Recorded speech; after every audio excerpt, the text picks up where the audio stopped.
Prof. Mahfud yang saya hormati, calon wakil presiden, bahwa kita saksikan hari ini 9 tahun terakhir ini ya, kerusakan iklim, lingkungan hidup yang mengkhawatirkan, kemudian bencana ekologis, banjir, longsor, dan berbagai keadaan sulit lainnya terjadi. Ini bukan main-main, ini serius. Nah, kalau mau jujur, kiamat makin dekat ini. Kok dianggap biasa-biasa saja, gimana Pak Mahfud? Karena itu saya ingin menyampaikan data-data penting nih, catatan saya ini. Konflik agraria semakin banyak dan tidak diatasi. Petani kita semakin kurang memiliki hak atas akses lahan. Bahkan banyak yang masih 17 juta di bawah setengah hektar.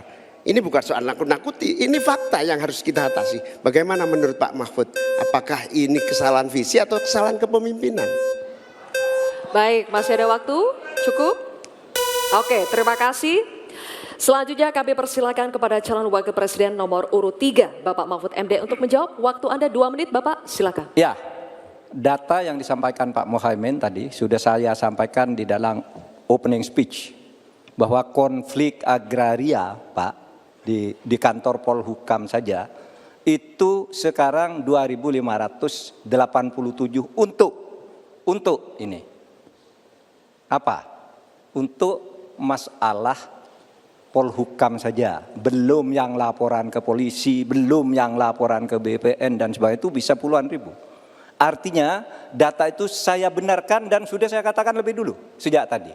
Nah, persoalannya sekarang, bagaimana kita mau menyelesaikan itu? Begini, dulu di zaman Bung Karno, itu ada undang-undang yang menyatakan bahwa tanah-tanah milik masyarakat adat itu supaya diberikan ke masyarakat adat. Nah, pada waktu itu pemerintah itu mempunyai Inspektorat Jenderal Agraria. Inspektorat Jenderal Agraria ini mengeluarkan KINAK namanya, Keputusan Inspektur Agraria, yang menyatakan bahwa tanah adat milik si A si B diberikan kepada masyarakat adat, kepada pemilik masing-masing. Nah, tetapi sesudah zaman Orde Baru muncul BPN, sehingga dikatakan bahwa yang disebut sebagai produk KINAK itu bukan bernilai sertifikat, sehingga menjadi mentah lagi Pak persoalannya. Jadi tumpang tindih sertifikat.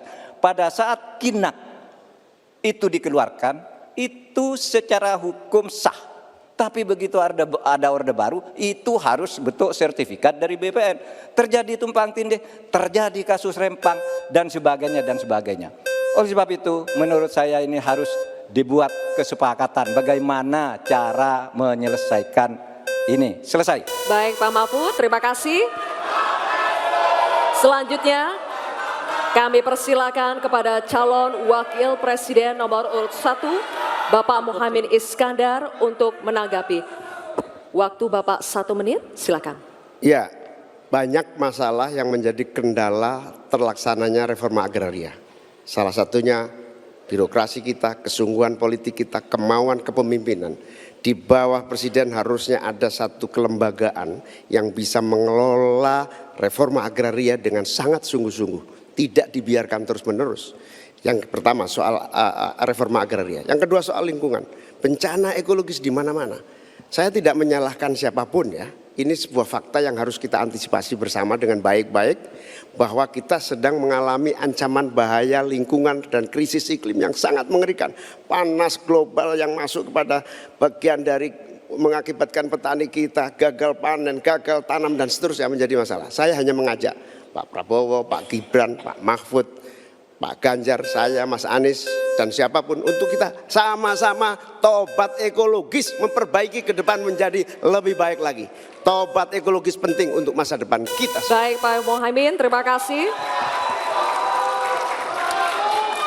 Sekarang kami persilakan kepada calon wakil presiden nomor urut 3, Bapak Mahfud MD untuk merespons tanggapan dari Bapak Muhaimin. Waktu Bapak 1 menit dimulai saat Bapak berbicara. Setuju, karena yang diusulkan Pak Muhaimin tentang lembaga reforma agraria itu memang menjadi salah satu bagian dari misi kami pada tahun ini. Jadi kami punya tim reformasi hukum nasional yang melibatkan pakar dari berbagai kampus. Kesimpulannya, masalah agraria ini harus ada sebuah badan khusus yang nanti menangani. Misalnya begini, ada sekian ribu kasus, ini yang berat dikategorikan 3 misalnya. Kita katakan, yang kategori 1 harus selesai dalam 6 bulan, kategori 2 selesai 6 bulan, kategori 3 selesai dalam 6 bulan.